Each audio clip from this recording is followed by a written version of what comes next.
ছাত্র জনতার গণ অভ্যুত্থানের মধ্য দিয়ে নতুন করে বাংলাদেশ যে স্বাধীন হয়েছে, সেই 5ই আগস্ট পরবর্তী অন্তর্বর্তী সরকারে আমাদের বহুদলীয় গণতন্ত্রের প্রবক্তা, মহান স্বাধীনতার ঘোষক শহীদ রাষ্ট্রপতি জিয়াউর রহমানের রক্তদেহ সংগঠন বাংলাদেশ জাতীয়তাবাদী দল রাজবাড়ী জেলা বিএনপি আয়োজিত আজকে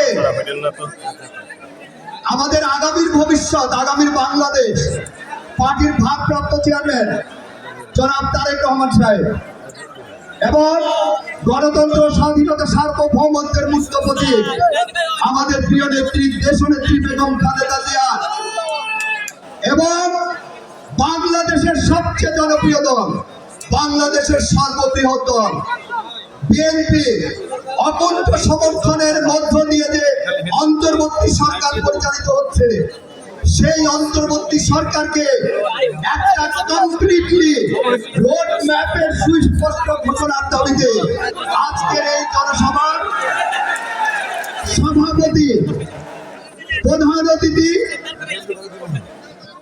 বিএনপি চেয়ারপারসন, উপদেষ্টা মন্ডলীর অন্যতম সদস্য,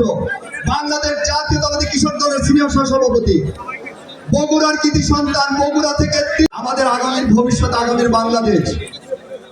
5ই আগস্ট জুলাই অভ্যুত্থান হিসাবে ছাত্র জনতার অভ্যুত্থানের মাস্টার মাইন্ড, যিনি 18 ঘন্টা লন্ডনে বসেও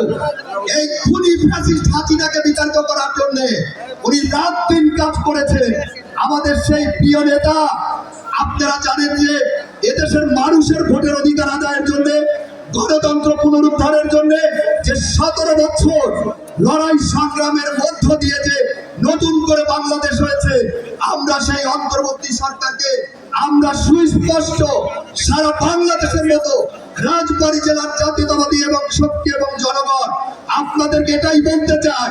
আপনারা কোন চক্রান্ত ষড়যন্ত্রের ভিতরে আপনারা পাবেন না। এদেশের জনগণ কিন্তু আপনাকে মাফ করবে না, কারণ আপনারা জানেন যে এদেশের জনগণের এবং ছাত্র জনতার রক্তপাতের মধ্য দিয়ে আমাদের যে স্বাধীনতা পেয়েছি, সেই স্বাধীনতা পরিপূর্ণ হবে যখন আপনারা একটা ফ্রি, ফেয়ার এন্ড ক্রেডিবল ইলেকশনের মধ্য দিয়ে জনগণের নির্বাচিত সরকারের হাতে